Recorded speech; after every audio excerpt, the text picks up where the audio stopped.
აჭარის საგზაო დეპარტამენტში 8 ვაკანტურ პოზიციაზე გამოცხადებული კონკურსი დასრულდა, რომლის შედეგადაც განყოფილების 2 უფროსი, 3 მთავარი და ამდენივე წამყვანი სპეციალისტი შეირჩა.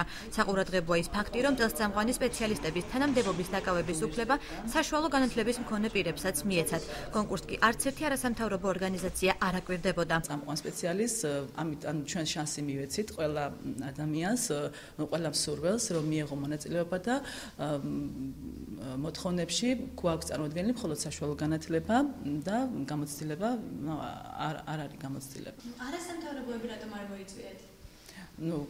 კომისიაში არ გვყავდა და არ მოწევაც. ჩვენ მთელი დღის განმავლობაში ვცდილობდით დავკავშირებოდით საგზაო დეპარტამენტის წამყვან სპეციალისტებს, მამუკა მსხალაძეს, რომელიც აჭარის ავტონომიური რესპუბლიკის თავმჯდომარის ნათესავია, თუმცა მსხალაძემ ჩვენს ზარებს არ უპასუხა. ფაქტს აჭარის მთავრობის საზოგადოებასთან ურთიერთობის დეპარტამენტის უფროსი ადასტურებს. ნათესავი არის, მაგრამ ეს თანამდებობა არის იმდენად დაბალი, რომ ეს არ იძლევა იმის საშუალებას თქვას, რომ აუცილებლად ვიღაც პროტექციით დაინიშნა. ჩვენთან საუბარი არის სურვა საგზაო დეპარტამენტის წამყვანმა სპეციალისტმა დავით კობახიძემ, იგი ირაკლი ჭეიშვილთან ახლობლობას უარყოფს. ამბობს, რომ მთავრობის აპარატის ხელმძღვანელს იცნობს, თუმცა შეკითხვებით გაღიზიანებულმა ტელეფონი მალევე გათიშა. ინფორმაცია გვაქვს ასეთი, რომ თქვენ ირაკლი ჭეიშვილის ახლობელი ბრძანდებით და თუ მიდასტურებთ. ახლობელი არა, უბრალოდ ვიცნობ.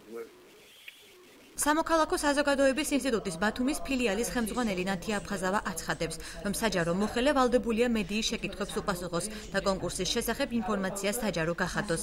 მისი აზრით არასამთავრობო სექტორის დასწრება უწყების გამჭვირვალობაზე მეტყველებს. ის კითხვები, რომელიც არსებობს საზოგადოებაში, იგივე ეს იქნება მედია საზოგადოებრივი თუ რიგითი მოქალაქე, საჯარო მოხელე ვალდებული არის, რომ ამ კითხვებს გასცეს პასუხი. შეიძლება კომისიის წევრი არ გახდე, მაგრამ დააკვირდე პროცესს და ეს იმისთვის არის პირველ რიგში საჯარო დაწესებულების ინტერესებიდან გამომდინარე, რომ შემდგომ როცა არის რაღაცა კითხვები კონკურსის მიმდინარეობას ობიექტურობასთან დაკავშირებით, რამდენად სამართლიანად ჩატარდა ესე რომ ვთქვათ პროცესი, ამის მხრივ თვითონ საჯარო დაწესებულება იზღვევს თავს. აჭარის საგზაო დეპარტამენტის ხელმძღვანელი კახა შაშიკაძე უწყებაში ნეპოტიზმის ფაქტსა და თანამშრომლებისა და მთავრობის წარმომადგენლების კავშირებს უარყოფს.